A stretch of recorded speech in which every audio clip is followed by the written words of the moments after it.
Pemilihan kepala daerah, Pilkada 2024 Bulukumba, Sulawesi Selatan masih memiliki dampak sosial. Saat ini, ada 13 kuburan warga yang dibongkar dan digali Rabu, 11 Desember 2024. Lokasi pembongkaran kuburan berada di Pekuburan Bulu-Bulu, lingkungan Teko, Kelurahan Tanah Kongkong, Kecamatan Ujung Bulu. Oleh pihak keluarga, memindahkan paksa ke Jalan Muhammad Hatta. Penyebab pembongkaran dan penggalian kuburan setelah pemilik lahan meminta untuk memindahkannya karena beda pilihan di Pilkada 27 November lalu.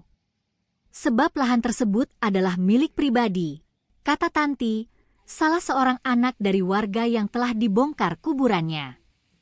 Ia mengungkap bahwa sang nenek telah dikubur di lokasi milik salah seorang warga tersebut sudah 47 tahun lalu. Tanti bersama keluarga lainnya patungan membeli lahan di Jalan Muhammad Hatta. Mereka membeli lahan dari warga setempat untuk ditempati sebagai kuburan ke-13 jasad itu. Mereka memilih membeli lahan agar di kemudian hari tak digugat untuk memindahkan kuburan ke tempat lain.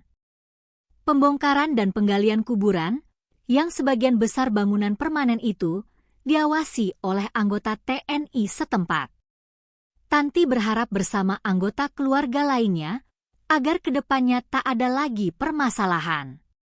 Nama-nama jasad warga yang digali kuburannya adalah Abdul Muluk, Siti Haisah, Indo Uji, Hudriyah, Safarudin, Rahbiah, Salmiah dan 3 anak balita yang belum diberi nama saat itu. Peristiwa gali kuburan, karena beda pilihan di Pilkada, juga sebelumnya terjadi di Desa Manjaling, Kecamatan Ujung Lo. Wakil Bupati Bulukumba, Andi Edi Manaf berharap agar permasalahan beda pilihan agar segera dihentikan. Ia tidak ingin ada warganya terpaksa berselisih paham karena beda pilihan hingga bongkar kuburan.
Download Tribun X sekarang, menghadirkan lokal menjadi Indonesia.